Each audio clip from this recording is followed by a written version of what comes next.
Start sir.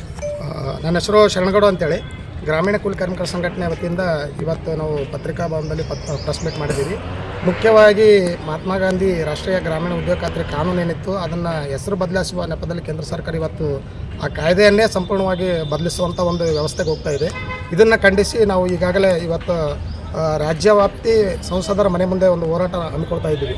ಮುಖ್ಯವಾಗಿ ಈ ಕಾನೂನಿನಲ್ಲಿ ಈಗೇನು ಕೂಲಿಕಾರರು ಏನು ಬೇಡಿಕೆ ಆಧಾರಿತ ಕೂಲಿ ಸಿಗ್ತಿತ್ತು ಅದನ್ನು ಈಗ ಸಂಪೂರ್ಣವಾಗಿ ಬೇಡಿಕೆ ಆಧಾರಿತ ಕೂಲಿಯನ್ನು ಬದಲಾಗಿ ಪೂರೈಕೆ ಆಧಾರಿತ ಕೂಲಿ ಅಂಥೇಳಿ ಕೇಂದ್ರ ಸರ್ಕಾರ ಕಾನೂನು ಬದಲಾಯಿಸ್ಕೊಂಡಿದೆ.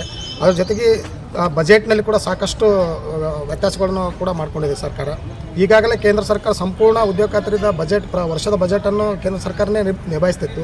ಈಗಿನ ಒಂದು ಹೊಸ ಕಾಯ್ದೆಯಲ್ಲಿ 60-40 ರೇಷಿಯೋನಲ್ಲಿ ಸರ್ಕಾರ ಕೆಲವೊಂದು ಪ್ರದೇಶಗಳನ್ನು ಬಿಟ್ಟು ಉಳಿದೆಲ್ಲ 60-40 ರೇಷಿಯೋನಲ್ಲಿ ಅದು ಒಂದು ಬಜೆಟನ್ನು ನಿರ್ಮಾಣ ಮಾಡ್ಕೊಳ್ತಾ ಇದೆ.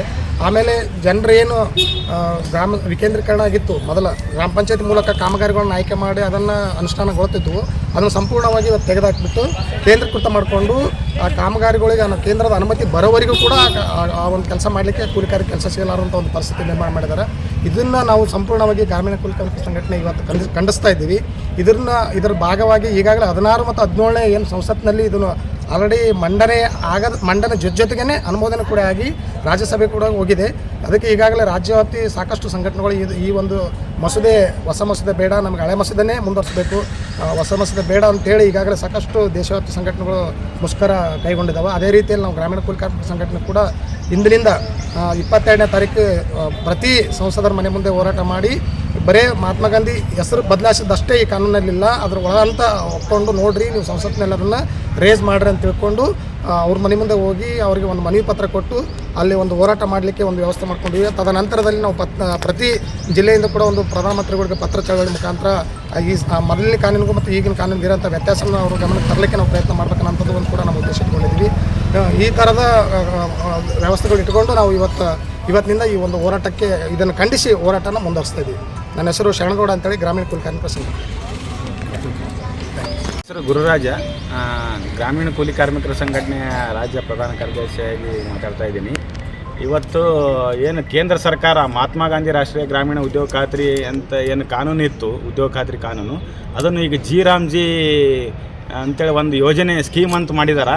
ಇದು ನಿಜವಾಗ್ಲೂ ಹಳ್ಳಿ ಮಟ್ಟದಲ್ಲಿ ಜನರಿಗೆ ಯಾವುದೇ ರೀತಿಯಿಂದ ಕೆಲಸ ಸಿಗಲಾರ್ದಂಥ ಒಂದು ಕಾರ್ಮಿಕರಿಗೆ ಯಾವುದೇ ರೀತಿಯಿಂದ ಕೆಲಸ ಸಿಗಬಾರ್ದು, ಜನ ಇನ್ನಷ್ಟು ಗುಳೆ ಹೋಗ್ಬೇಕನ್ನೋಂಥ ಒಂದು ಹುನ್ನಾರ ಇದು ಕೇಂದ್ರ ಸರ್ಕಾರದ್ದು.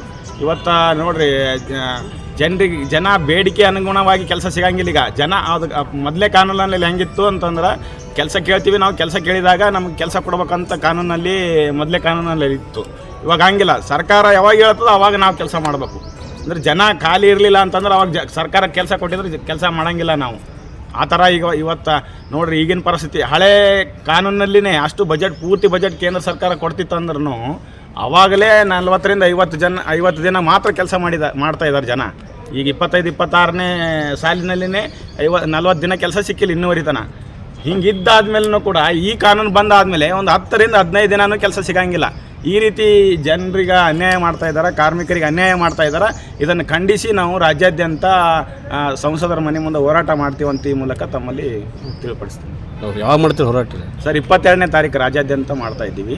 ದೇಶಾದ್ಯಂತ ಮೊನ್ನೆನೇ ಸ್ಟಾರ್ಟ್ ಆಗಿದ್ದಾರೆ. ಅವರು 16ನೇ ತಾರೀಕು ಏನು ಪಾಸ್ ಮಾಡಿದ್ರು ಅವತ್ತಿಂದನೇ ಚಾಲೂ ಮಾಡಿದ್ದೀವಿ. ಆದರೆ ಈಗ ಸಂಸದರ ಮನೆ ಮುಂದೆ ರಾಜ್ಯಾದ್ಯಂತ 22ನೇ ತಾರೀಕು ಮಾಡ್ತಾಯಿದ್ದೀವಿ. ನಿಮ್ಮ ಹೆಸರು? ನನ್ನ ಹೆಸರು ಗುರುರಾಜ, ನಾನು ಗ್ರಾಮೀಣ ಕೂಲಿ ಕಾರ್ಮಿಕರ ಸಂಘಟನೆಯ ಪ್ರಧಾನ ಕಾರ್ಯದರ್ಶಿ.